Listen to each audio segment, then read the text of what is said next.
빵집 목사의 뚜벅뚜벅 메시지. 안녕하세요. 김태훈 목사입니다. 통영에서 빵집을 하면서 또한 이렇게 한 주간에 한 5번 정도 말씀을 전하고 있습니다. 오늘도 한 주간에 시작되는 월요일인데요.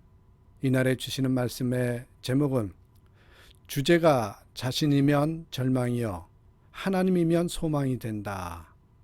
주제가 자신이면 절망이요 하나님이면 소망이 된다. 이런 제목입니다. 고린도후서 1장 7절에서 9절의 말씀인데요. 제가 봉독해 드리겠습니다. 너희를 위한 우리의 소망이 견고함을 너희가 고난에 참여하는 자가 된 것 같이 위로에도 그러한 줄을 알미라. 형제들아, 우리가 아시아에서 당한 환난을 너희가 모르기를 원하지 아니하노니 힘에 겹도록 심한 고난을 당하여 살 소망까지 끊어지고 우리는 우리 자신이 사형 선고를 받은 줄 알았으니 이는 우리로 자기를 의지하지 말고 오직 죽은 자를 다시 살리시는 하나님만 의지하게 하심이라. 이런 제목입니다. 주제가 자신이면 절망이요 하나님이면 소망이 된다. 여기에 9절에 보니까 우리로 자기를 의지하지 말고 오직 죽은 자를 다시 살리시는 하나님만 의지하라. 이게 핵심 구절입니다. 이 고린도후서 1장의 배경은 이렇습니다. 극심한 고난 중에 있어요. 그런데 특이한 것은 그 고난 중에도 소망 가운데 있음을 말하고 있습니다. 고난이 없는 것이 아니라 고난이 있는데 그 중에 소망이 있다. 이거죠. 7절 보세요. 너희를 위한 우리의 소망이 견고함은 극심 고난 가운데 소망이 견고하다. 너희를 위한 우리의 소망이 견고함은, 여러분 보세요. 고난이 아주 극심한데 거기 속에 소망이 견고하게 되어 있다라는 표현으로 나오고 있습니다. 이 소망을 품은 사람들의 특징이 있습니다. 얼굴이 다르죠. 얼굴이 밝고 자신감이 있습니다. 말투가 다릅니다. 말투가 단호합니다. 그럴 것 같은데요 아니라 그렇습니다. 아니요 아닐 것 같은데요 아니라 아닙니다. 이렇게 단호하다는 거죠. 또 느낌이 다릅니다. 생기가 있습니다. 또한 영향력이 다르죠. 이 본인만 희망을 갖는 것이 아니라 더 놀라운 것은 주변에 있는 사람들까지도 주변에 있는 사람들로 하여금 이 소망을 품게 만든다는 것이죠. 한마디로 여러분 소망 자체가 힘이 된다는 것입니다. 한번 볼까요? 요 사례를 제가 2가지로 여러분과 써놨습니다. 첫 번째 사례가 이 플라시보 효과라는 게 있습니다. 어느 불면증 시달리는 환자 이야기입니다. 잠을 이루지 못해서 힘들어하는 환자가 병원을 찾아왔습니다. 친절한 병원 의사 선생님이 약을 주었습니다. 주면서 약을 먹는 시간과 방법을 철저하게 자세하게 설명을 해주죠. 그래서 이 환자는 시키는 대로 그대로 했답니다. 불면증 환자가 며칠 후에 이 약을 먹고 나서 후에도 느껴지지 않을 정도로 잘 잠을 자게 되었죠. 그래서 너무 좋아 선생님을 찾아가서 감사하다고 말하고 선생님에게 너무 그 약의 효과를 보았다고 그렇게 말을 하지요. 그때 요 의사 선생님이 이렇게 얘기하더랍니다. 그것은 사실 약이 아니라 단지 밀가루 그냥 덩어리에 불과했다고. 그렇게 얘기를 합니다. 그러나 여러분 결론은 뭐예요? 병이 나았다는 거예요. 이걸 우리는 플라시보 효과라 이렇게 부릅니다. 믿음이 변화를 가져온다는 것입니다. 이 플라시보 효과는 요 한마디로 말하면 옆에 써 있어요. 믿으면 믿는 대로 된다. 믿으면 믿는 대로 된다. 이게 플라시보 효과입니다. 또 하나 여러분 사례를 들어볼까요? 피그말리온 효과라는 게 있습니다. 고등학교 전체 대상으로 지능 검사한 이야기인데요. 무작위로 한 반을 골라놓고는 학생들에게 그 반이 가장 머리가 좋은 반이라고 이렇게 말을 했어요. 선생님에게도 또 그 반이 가장 똑똑한 반이라고 말하지 않았습니다. 하지만 한 학기가 지나자 그 반이 가장 높은 점수를 받았다는 거죠. 그러나 학생과 선생님은 당연한 결과로 여겼습니다. 학기 중에 어려운 가운데서도 선생님은 낙심하지 않고 학생들에게 그 신뢰를 주면서 신뢰를 가지고 가르쳤다라는 거죠. 또한 학생들은 어려움 속에서도 열심히 공부한 것입니다. 이걸 우리는 피그말리온 효과라 이렇게 부르는데, 요 피그말리온 효과에 대해서 한마디로 말하면 옆에 써 있어요. 뭐라고요? 기대하면 기대한 대로 된다. 자, 이 두 사례의 의미, 이 효과의 이 사례를 보았습니다만은 요 의미는 뭐냐? 소망에는 힘이 있다. 소망에는 힘이 있다는 것을 보여줍니다. 저는 개인적으로 또 말씀을 볼 때마다 늘 강조하는 것 중에 하나가 우리의 마음은 밭이다. 이렇게 생각을 합니다. 우리의 마음은 밭입니다. 그러기에 우리 마음의 밭에 요 어떤 씨앗을 뿌리냐에 따라서 내 삶이 달라지고 마음의 상태가 달라진다는 것이죠. 우리 마음의 밭에다가 이 소망의 씨앗을 뿌리면 당연히 소망의 열매를 맺게 되어 있습니다. 반대로 절망을 뿌리면 죽음의 열매를 맺게 되는 것이지요. 씨 뿌리는 것이 중요합니다. 그러므로 여러분, 이 소망이 들어오면 소망이 계속 공급받을 수 있도록 우리는 계속 소망의 문을 열어 놓아야 되고요. 이 절망이 들어오면 절망이 더 이상 들어오지 못하도록 이 절망의 문은 뭐예요? 닫아야 되겠죠. 한마디로 말하면 소망의 문은 열되 절망의 문은 닫으라. 이겁니다. 그러면 어떻게 하면 절망의 문은 닫고 소망의 문을 열 수 있을까요? 어떻게 해야 될까요? 절망의 문을 닫고 싶고 소망의 문을 열고 싶은데 저는 이렇게 외치면 절망의 자리가 아닌 소망의 자리로 옮겨진다고 생각합니다. 절망의 문을 닫히고 소망의 문이 열린다고 생각합니다. 그게 뭘까요? 오늘 핵심 주제입니다. 자기 자신을 보지 말라, 주님을 보라는 것입니다. 자기 자신을 보지 말고 주님을 보시라, 이 메시지입니다. 여러분, 절망은 자신을 주제 삼을 때 들어옵니다. 주제가 내 자신, 나에 대한 것이면 여러분, 그게 바로 절망이 들어온다는 거예요. 다시 말하면 자기 자신을 보면 절망이 들어오고 주님을 보면 소망의 문이 열린다는 것입니다. 그렇습니다. 요 한번 8절 9절의 말씀을 제가 읽어드릴게요. 형제들아, 우리가 아시아에서 당한 환난을 너희가 모르기를 원하지 아니하노니 힘에 겹도록 심한 고난을 당하여 살 소망까지 끊어지고, 9절, 우리는 우리 자신이 사형 선고를 받은 줄 알았으니, 그 다음 9절이 중요해요. 이는 우리로 자기를 의지하지 말고 오직 죽은 자를 다시 살리시는 뭐예요? 하나님만 의지하게 하심이라. 여기에 중요한 문장이 우리로 자기 자신을 의지하지 말고, 이 단어입니다. 이 절망하는 사람들의 특징이 뭐냐면 항상 자기 자신을 주제로 삼아요. 이야기거리가 뭐냐면 자기 자신이에요. 여러분 아셔야 됩니다. 마귀는 우리에게 던져주는 것이 있어요. 이를 가지고 우리를 공격하는데요. 너는 문제가 많아. 너는 배우는 것도 없잖아. 너는 집안도 안 좋잖아. 너는 무능하잖아. 너는 성실하지 않잖아. 여러분 자꾸 이거 너는 어떻다 이렇게 말을 해요. 마귀가. 여러분 아셔야 돼요. 이 말에 힘이 있어요. 왜 그럴까요? 여러분 마귀의 공격은 설득력이 있단 말이에요. 그 이유가 무엇이냐면 사실인 것처럼 보이기 때문이에요. 다 맞는 것이지만 여러분 아셔야 되는 게 이 말은 속임수입니다. 마귀의 속성 중에 속임수가 있잖아요. 왜냐하면 정말 중요한 말을 빼먹었기 때문입니다.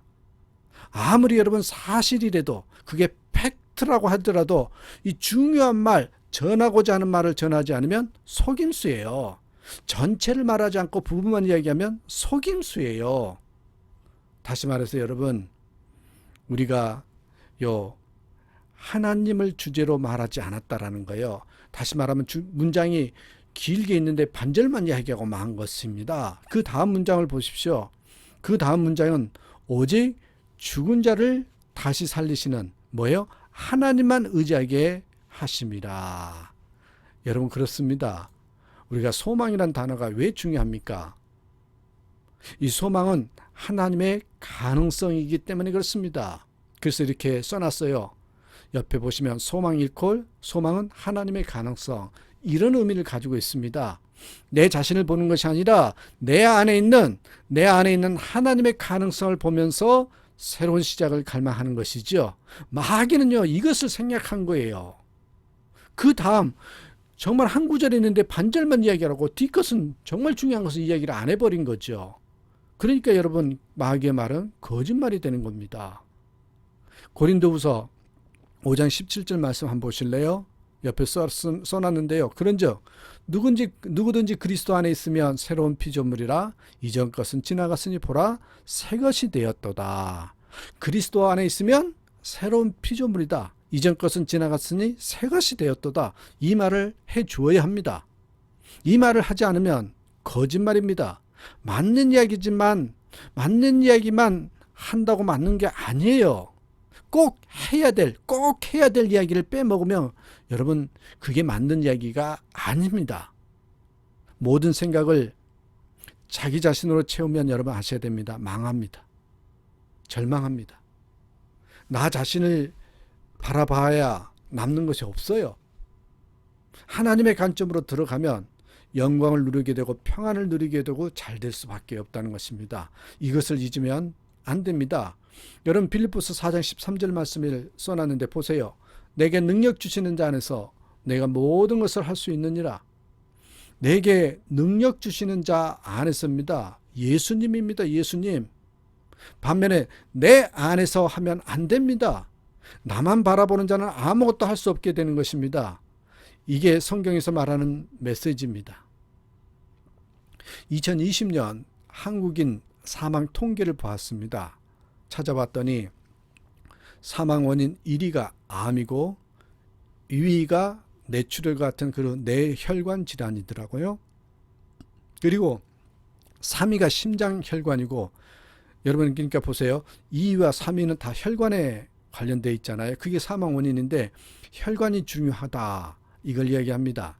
혈관이 튼튼해야 되겠죠. 근데 제가 말하고 싶은 것은 4위입니다. 4위 자살입니다. 자살이 교통사고보다 훨씬 높은 수치를 보여주고 있습니다. 그리고 또 전망하기는 앞으로는 우리나라 자살이 2위까지도 될 수 있다고 이렇게 이야기하더라고요. 근데 여러분, 드리고 싶은 말씀은 자살하는 사람들의 생각과 글을 읽어보시면 그 특징이 있더라는 거죠. 그것은 모든 것이 다 나 중심적이었습니다. 모든 사람이 나를 싫어한다고 생각합니다. 자기는 가치 없다고 생각합니다. 보십시오. 이들의 특징이 무엇을 묵상해요? 자신을 묵상하기 때문에 죽음으로 가게 된다, 이런 결론을 얻습니다. 자기 묵상이 아닌 하나님을 묵상해야지만 절망에서 벗어날 수 있습니다. 주제를 바꾸어라. 주제를 바꿔야 합니다. 재미있는 이야기를 하나 나누겠습니다. 어떤 목사님의 딸 이야기입니다. 어떤 목사님의 설교를 통해서 제가 들은 예화인데요. 6살 된 딸이 있었습니다. 이 딸이 친구들과 공놀이를 하며 놀고 있는데 다른 남자아이들이 놀리더랍니다. 두 가지를 놀리는데, 하나는 야, 너는 왜 그렇게 운동을 못하니? 너는 왜 그렇게 운동을 못하니? 하고 놀려요. 또 하나는 너는 왜 그렇게 턱이 기니? 너는 왜 그렇게 턱이 기냐고. 참나 요요 생긴 거 가지고 하면 안 되는데요. 그죠? 이 먼저 것은 괜찮아요. 운동 못할 수도 있잖아요. 근데 이 두 번째 놀림에 이 아이가 충격을 받았습니다. 사실인 것을 알기 때문에. 자기 모습을 거울로 보니까 사실이거든요. 그러니까 충격을 받을 수밖에 없어요. 그런데 재밌는 게 이 목사님이 딸에게, 이제 충격을 받은 딸에게 이렇게 얘기를 합니다. 내가 봐도 너 턱은 길다. 그렇게 나도 생각을 한다. 여러분 중요해요, 이게. 왜냐하면 딸에게 사실을 인정하는 모습을 보여줘야 되잖아요. 사실을 인정하는 것. 그런데 다음 이야기가 중요합니다. 여기까지만 이야기하면 절망으로 가겠죠. 근데 다음 이야기를 이렇게 합니다. 근데 그 턱은 하나님이 주신 것이다. 하나님이 주신 것이라고 이야기를 덧붙여요. 그 이유를 쫙 설명해 주는데, 왜 그러냐면 나는 너에게 긴 턱을 가질 것이라고 생각한 적이 없다고. 그렇게 바라지도 않았고 나의 기도 제목은 당연히 없었다고. 그렇게 말을 합니다. 그리고는 다음과 같은 세 가지를 예언을 해줍니다. 여러분 분명히 아십시오. 미래를 맞추는 것이 예언이 아닙니다. 성경에서 말하는 그 예언은 위로, 격려, 이걸 예언이라고 하거든요. 그래서 아빠가 이 딸에게 예언을 합니다. 세 가지 중에 하나는 반드시 이루어질 것이다. 세 가지 중에 하나는 반드시 이루어질 것인데, 첫째, 너는 아직 어리니까 온 가족이 기도하면 하나님이 기도응답으로 턱을 줄어들게 해줄 것이야. 둘째, 그게 아니면 하나님이 나에게 돈을 많이 주셔서 턱을 거칠 수 있게 하실 수도 있을 거야. 셋째, 그것도 아니면 너는 그 턱 때문에 잘 될 것이라고. 이렇게 말을 했다는 거죠. 그랬더니 딸의 얼굴이 좀 환해지더래요. 어떤 것이든 뭐예요? 결론을 보세요. 결론은 잘 된다라는 거잖아요. 잘 될 것이기 때문에 그렇습니다. 여기서 여러분 이 예화를 든 이유가 뭔지 아십니까? 내 턱 하면 절망하게 됐지만 하나님 턱 하니까 생각이 바뀌더라는 것이죠. 우리 인생이 그렇습니다. 내 인생이라고 생각하면, 그렇게 생각하면서 살면 별 볼 일 없지요. 하지만 내 인생은 하나님이 주신 인생이라고 생각하면 해석이 달라집니다.